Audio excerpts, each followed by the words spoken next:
Do you know what's horrible? I can't remember the first time I experienced misogyny. I went through my whole childhood thinking it was a normal part of life, as many women have. I can think of so many times I've been confronted with the realization that we live in a patriarchal society. And it is so upsetting that I can't remember the first time because of how common it is. Now, for example, a constant pain in my life is those Asian aunties of the world. You know the ones I'm talking about.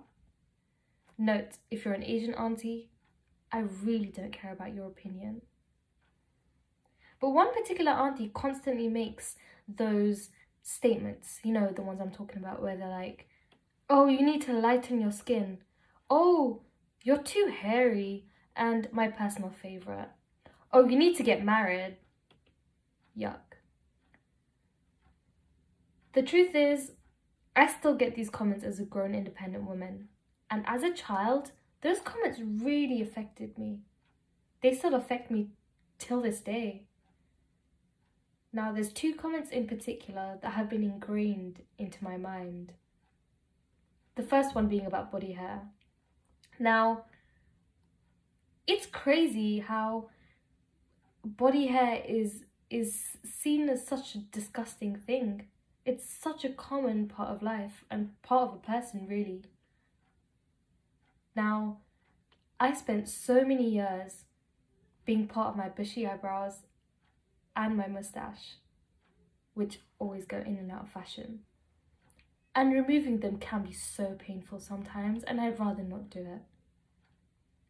But every time I feel less beautiful, I feel pressured to run to the salon and get them done, just so I can look appropriate, just so I can look perfect. But in the eyes of society, and that's something I have to deal with. The second comment that's always impacted me is about marriage and being marriage appropriate. It's like my only purpose in life is to get married and procreate. Like I have no other personality traits, no other desires in life. I know all of the women understand. I mean, we'll get married when we're ready, you know, career sorted, earning money and being an independent woman, as Destiny's Child would say. Although, will anyone ever be ready to marry? Some people don't want to, and that's fine as well. It's a harder argument you have to have with your family, but all the more power to you, really. Sometimes though, my society comes into mind, and the thought that I'm not complete without a husband and a wife, sometimes I feel like we don't get a chance to know what really makes us feel complete. I ain't judging, even though my aunties would. I'm not sure I'll ever get it stuck into my head though. It's hard to rewire your brain. It's a constant work in progress. So I decided to seize my own destiny, really. You know, go out there instead of waiting for someone to fall into your lap. So I tried those Asian dating sites, Shadi.com and the more modern was Match.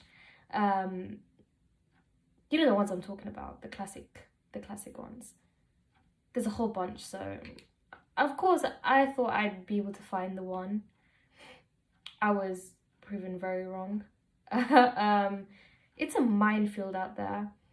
I don't know how my sisters go about finding love in this culture.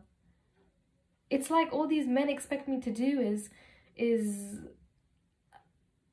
control me, and they don't even respect my autonomy. And don't come at me for my experiences, but I just want to marry someone that will not want me to baby them like their mother does. But that won't be me. I want an equal partnership. Even if it means I'll spend the rest of my life alone. So be it.